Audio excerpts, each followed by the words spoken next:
सफलता की राह पर चलते हुए कभी रुकिएगा मत, क्योंकि अगला ही पल आपके मंजिल का होता है। और आज यही समय है जब राहु विद्यमान रहेंगे शनि के उत्तर भाद्रपद नक्षत्र पर।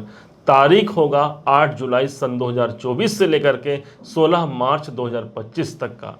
वास्तव में देखा जाए तो एक ऐसे समय की शुरुआत होने जा रही है जिस समय पर राहु अपना प्रभाव शनि के माध्यम से प्रदान करने जा रहे हैं। और इस समय पर आपने देखा भी होगा कि किस प्रकार शनि अभी वक्री स्थिति पर आकर के कुछ टाइम के लिए आपको शनि के इस अढ़ैया के दुष्प्रभाव से भी शनि देवता ने ऑलरेडी आपको प्रदान किया हुआ है। एक ऐसा समय हम प्रारंभ होने जा रहा है जहां पर हमें एक ऐसा रास्ता मिलेगा, उस रास्ते पर चलकर हम सफलता के श्रेष्ठ मुकाम को प्राप्त कर सकते हैं। यहाँ पर हमने देखा है आपने कि दो चार्ट यहाँ पर लेकर के हम आए हैं। एक तो आपका अपना वृश्चिक राशि का ही है और दूसरा चार्ट भी आपके वृश्चिक राशि का होता है। अब यहाँ पर ये टॉपिक ही इतना सूक्ष्म था कि एक चार्ट में इसको कवर कर पाना संभव नहीं था, अर्थात आपके ज्ञान के लिए और साथ ही साथ आपको अधिकाधिक लाभान्वित कराने के लिए हमने अपना प्रयास किया कि दो चार्ट के माध्यम से आपको ये डिसीजन आप स्वयं निकाल पाएँ कि वास्तव में होना क्या है। समझते हैं, जानते हैं, कहीं जाइएगा मत, बने रहिएगा। समझते हैं इस राहु के नक्षत्र परिवर्तन को। राहु एक ऐसे देवता हो गए जो आपके पंचम भाव पर ये समाहित हैं। अब ये राहु काफ़ी लंबे समय से चल रहे हैं, 2023 के लगभग अक्टूबर के महीने से चल रहे हैं। और इस दरमियान पंचम भाव के कई एक शुभ या कई लोग अपने जीवन में एक नेगेटिव प्रभाव भी देखने को मिला। अब ये पंचम भाव प्रभावित होने से कुछ भी हो जाए, मानसिक शांति में हमें विलंब होता है। हमने अपना कार्य तो बड़े निष्ठा परिश्रम से किया है, लेकिन एक बात है ना कि कुछ कमी रह गई और शायद इसी कमी को दूर करते हुए अब ये शनि के नक्षत्र पर प्रवेश किए हैं। ध्यान देंगे, समझिएगा इस बात को कि एक राशि के अंतर्गत 3 नक्षत्र होते हैं। इस हिसाब से एक घर तो ये हो गया और इसके अंतर्गत भी हमने 3 घर और बना दिए, अर्थात ये प्रथम, ये द्वितीय और तीसरा। तो प्रथम नक्षत्र जो है जिसको कंप्लीट कर चुके हैं राहुदेव, और जो नक्षत्र था रेवती नक्षत्र, होना तो चाहिए था रेवती नक्षत्र से एक घर आगे प्रविष्ट करना था, आगे नक्षत्र पर जाना था जो कि अश्वनी नक्षत्र है। चूंकि राहुदेव की जो साइकिल है, जो उनका जो गति है वो पीछे की ओर है और इस कारण से ये अश्वनी नक्षत्र पर न जाते हुए उत्तर भाद्रपद नक्षत्र पर इनका गोचर हुआ 8 जुलाई को। अब इस हिसाब से अब राहु अपने शनि का प्रभाव देंगे। अब माना गया है शास्त्रों में यथा शनि तथा राहु, अर्थात शनि के समान ही राहु प्रतिफल अपना प्रदान करते हैं। साथ ही साथ एक ट्राइन यहाँ पर बनता है, ध्यान से समझिएगा। शनि के पास जो नक्षत्र है वो है पुष्य नक्षत्र, जो कि चौथी राशि को यहाँ पर रूल करते हुए आप देखेंगे। दूसरा जो नक्षत्र है इनका अनुराधा नक्षत्र, और तीसरा है उत्तरा भाद्रपद नक्षत्र। अनुराधा नक्षत्र 8वीं राशि अर्थात वृश्चिक राशि को ही रूल करती हुए नजर आएगी, और वहीं पर उत्तरा भाद्रपद नक्षत्र मीन राशि जो कि 12 नंबर की राशि जहां पर ये चल रहे हैं।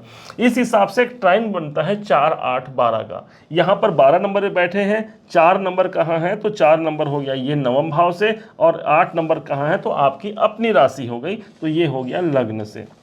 यहाँ एक ट्राइन बना जिसे हम कहेंगे धर्म त्रिकोण, अर्थात धर्म त्रिकोण का एक ट्राइन बना जिसका प्रभाव अब आपको अर्थात वृश्चिक राशि को, वृश्चिक लगन को सर्वाधिक मात्रा में देखने को मिलेगा। क्योंकि पंचम भाव पर यहाँ पर एक्टिवेट हो रहे हैं, शनि के नक्षत्र पर है, राहु के पास बढ़ोतरी है तो शनि उस काम में प्रगति है, और इसी कारण से इस टाइम पर कार्य क्षेत्र में प्रगति विशेष प्रभावी होता है। चूंकि ये धर्म त्रिकोण का स्थान इस समय पर प्रभावी होगा, आप स्वयं इस समय पर धार्मिक होंगे, धर्म के प्रति आपकी आस्था प्रबल होगी। नवम भाव यहां एक्टिवेट हो रहा है, अर्थात भाग्य की जागृति हमें यहां पर देखने को मिल सकती है, भाग्य का हमें साथ यहां पर मिल सकता है। चूंकि लगन यहां पर मजबूत हो रहा है तो स्वास्थ्य से जुड़े हुए यदि कोई परेशानी आपने पूर्व में देखे भी हैं तो ये एक ऐसा समय हो सकता है जो 8.5 महीने का समय होगा। इस 8.5 महीनों में मेरे स्वास्थ्य में सिर्फ एक अच्छी खुशहाली ही नहीं बल्कि मेरे किस्मत का साथ भी मुझे प्राप्त होता है। राहु इस समय पर धर्म त्रिकोण की स्थापना किए हुए हैं आपके अपने लिए।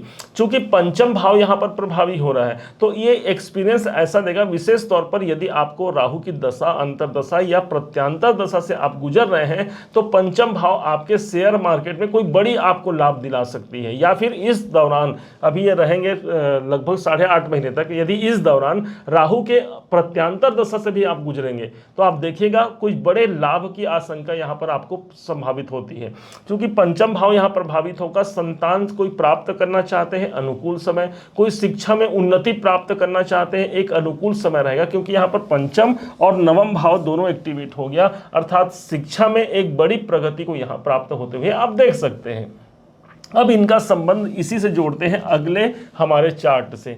यहाँ पर भी हमने वृश्चिक राशि, वृश्चिक लगन के लिए एक चार्ट बनाया हुआ है, जिसके अनुसार हम समझेंगे अब नक्षत्रों के प्रभाव को। यहाँ पर राहु ठीक आपके पंचम भाव पर चल रहे हैं। इसके अनुसार अभी राहु जब शनि के नक्षत्र पर होंगे तो शनि के हाउस हमको एक्टिवेट होते हुए दिखेंगे। ज्योतिष का मानना है कि राहु कोई ग्रह अपने नक्षत्रों के अधीन होकर के रिजल्ट देता है, तो राहु शनि के नक्षत्र पे है, शनि के रिजल्ट हमें सर्वाधिक मिलेंगे। हमको जो भाव प्राप्त हुए तो शनि के पास तीसरा और चौथा नंबर है, तो 3, 4 और 5वें में राहु हैं, ये पंचम भाव, तो अर्थात ये भाव हमारा जागृत हो गया। ऑलरेडी शनि अभी वक्री चल रहे हैं, जिनका प्रभाव तीसरे घर पर सर्वाधिक है। प्रभाव निकल करके सामने जो आने वाला है, यदि आप स्पोर्ट्स में हैं, आपको सफलता, किसी भी प्रकार के ऑनलाइन संबंधी काम में आप जुड़े हुए हैं, मार्केटिंग में हैं, सेल्स में हैं, या फिर आप सोशल मीडिया से जुड़ा हुआ कोई भी काम करते हैं, वहां पर आपको सफलता के आसार काफी मजबूत होते हैं। चूंकि तीसरा घर एक्टिवेट हो रहा है, जो आपके संघर्ष पुराने समय पर जो रहे हैं, उन संघर्षों का प्रतिफल यहां पर प्राप्त होने की संभावना काफी प्रबल यहां पर प्रदर्शित होती है। क्योंकि चतुर्थ भाव यहां पर एक्टिवेट हो रहा है, शनि अभी चतुर्थ भाव पर ही अभी वक्री भी चल रहे हैं और राहु शनि के नक्षत्र पर है। इस कारण से चतुर्थ भाव के हमको पॉजिटिव इवेंट देखने को मिलेंगे, जैसे कि प्रॉपर्टी से जुड़ा हुआ कोई कार्य आपका सिद्ध हो सकता है। किसी काम के लिए आप तलाश कर रहे हैं और कोई काम आपका सिद्ध नहीं हो पा रहा है, उस काम में डिले हो रहा है, विलंब हो रहा है, तो ये एक समय हो सकता है जहां पर उस कार्य की सार्थकता को आप प्राप्त करते हुए एक विशेष उन्नति को भी प्राप्त करा पाते हैं। क्योंकि पंचम भाव यहां पर एक्टिवेट हो गया और शनि की, राहु की जो दृष्टि पड़ रही है 1, 2, 3, 4, 5, अर्थात भाग्य उन्नति के दृष्टिकोण से सबसे ज्यादा आप इस समय को आप प्रभावी मान सकते हैं। ध्यान दीजिएगा, कोई भी आपको संसार में ऐसा व्यक्ति नहीं मिलेगा जो बिना शनि और राहु के समर्थन के शीर्ष मुकाम को प्राप्त कर पाए। शनि ही हमारा कर्म है और शनि ही जब अच्छे प्रभावी हो जाते हैं तो हमें अपने कार्य क्षेत्र में एक बहुत बड़ी प्रगति देते हैं। ऑलरेडी शनि यहाँ पर वक्री है आज के डेट पर, और राहु भी शनि का प्रभाव दे रहे हैं, और राहु के पास कोई भी बाउंड्री वॉल नहीं है। राहु असीमित है, राहु जहां चाहे वहां राहु जा सकता है, क्योंकि राहु छाया ग्रह माना गया है। और इसी कारण से हमारे पास भी वो विकल्प है कि जो हम बड़े मुकाम को प्राप्त कर सकते हैं। राहु है तो रास्ता है। रास्ता कैसा, तो आपको ध्यान होगा समुद्र मंथन का वो समय, जिस समय पर सभी देवताओं को एक पंक्ति पर बैठा दिया गया और सभी दानवों को एक पंक्ति पर बैठा दिया गया, और भगवान नारायण ने मोहिनी अवतार लेकर के सभी देवताओं को पान कराने लगे, अमृत का पान। देखिए राहु को, यहाँ राहु का दिमाग एक खटका और उसे लगा कि भाई ये अमृत समाप्त हो जाएगा, मुझे नहीं प्राप्त हो पाएगा, हम दानवों को नहीं मिलेगा। राहु ने अपना एक रास्ता बनाया और अपना एक स्वांग बना करके, देवताओं का रूप बना करके उस पंक्ति में जाकर के बैठ गए और स्वयं अमृत का पान कर लिया। अर्थात ये एक ऐसा समय होगा जहां पर मुझे अमृत की प्राप्ति होती है। किसके माध्यम से? मेरे कर्म के माध्यम से। किसके माध्यम से? पंचम पे राहु है, मेरे ब्रेन, मेरे दिमाग के माध्यम से। इस समय पर देखिएगा आपका डिसीजन, आपका जो निर्णय होगा, आपके जो माइंड की जो शक्ति होगी वो काफी विशाल होगी, क्योंकि राहु के पास बहुत बड़ी विशालता है और शनि के पास कर्म की सफलता है। शायद इसी कारण से राहु शनि के नक्षत्र पर होकर के आपके लिए ये सब कुछ इवेंट दिला पाएंगे जो अभी अभी आपको हमने बतलाया है। एक ऐसा समय, इस समय को आप मान सकते हैं, एक ऐसे उपाय के रूप में इस समय को आप ले सकते हैं। ध्यान आपको कहाँ रखना होगा? ध्यान रखना होगा अपने चतुर्थ भाव पर। चतुर्थ भाव जो कि माता जी का होता है। इस समय पर कोशिश कीजिए अपनी माता जी के साथ आपके रिलेशन बहुत मधुर हो। कोशिश कीजिए कि अपने नेटिव प्लेस, जहाँ पर आपका जन्म हुआ है, जहाँ पर आपके परिवार रहते हैं, वहाँ से यदि आप अपने आप को जोड़ पाते हैं तो इस ट्रांजिट का एक बहुत अच्छा आप लाभ ले सकते हैं। इस ट्रांजिट के लाभ लेने के लिए भाई आप यदि कहीं बाहर रहते हैं तो सिर्फ फोन के माध्यम से अपने घर से आप जुड़ करके भी अपने चतुर्थ भाव को आप एक्टिवेट कर सकते हैं। या इस समय पर, इस 8.5 महीने पर हम तो यही उपाय कहेंगे कि एक बार अपने जन्मभूमि पर जाकर के उस माटी को एक बार वंदन करके आइए। निश्चय मानिए यहाँ पर एक बहुत बड़े प्रगति का पथ आपका इंतजार कर रहा है। उम्मीद है आप सबने इसे समझा, आप सबने इसे जाना है। यदि आपने इसे समझा है, जाना है, मेरे समझाने का प्रयास यदि आपको सार्थक लगा हो, मेरे समझाने का तरीका यदि आपको सार्थक लगा हो, तो हर बार की भांति इस बार भी अपना प्यार भरा लाइक और कमेंट करना कभी मत भूलिएगा। ऐसा लगता है हमें कि जैसे हमने इतना मेहनत करके ये वीडियो बनाया है और आपने सिर्फ एक लाइक दे करके हमारा आत्मबल बढ़ाया है। कोशिश कीजिएगा दूसरों तक इस ज्ञान को बढ़ाने का, अर्थात शेयर कीजिएगा, ताकि दूसरे लोग भी इस बात से लाभान्वित हो पाए कि वास्तव में राहु का नक्षत्र परिवर्तन कौन से शुभ परिणाम उनके जीवन पर अग्रसित करता है।